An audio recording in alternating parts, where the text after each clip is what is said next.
مهمانی ای بانوی یابانی خانت آمد و مهمانی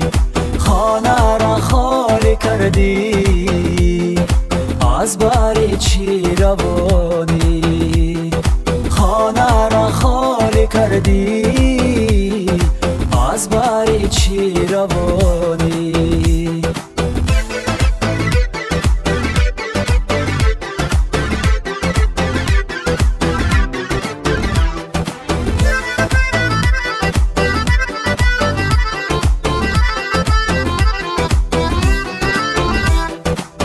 لبی دریایی و شیشتنم شی همه یاره که داشتم دشمنم شی همه یاره که بود بر جان برابر کمر بست و به قصد کشتنم شی همه یاره که بود بر جان برابر کمر بست و به قصد کشتنم شی ای بانوی یابانی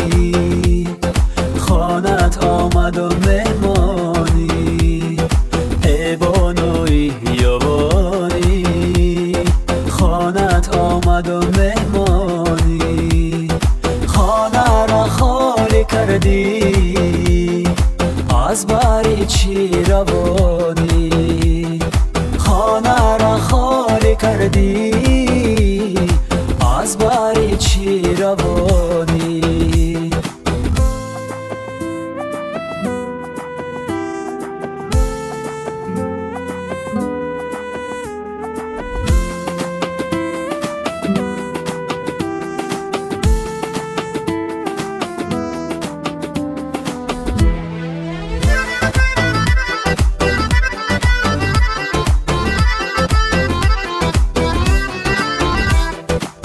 لب دریا بیایم هر بگاهی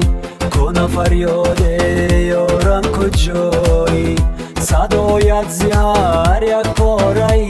موج کجایی و کجایی و کجایی صدایت زهر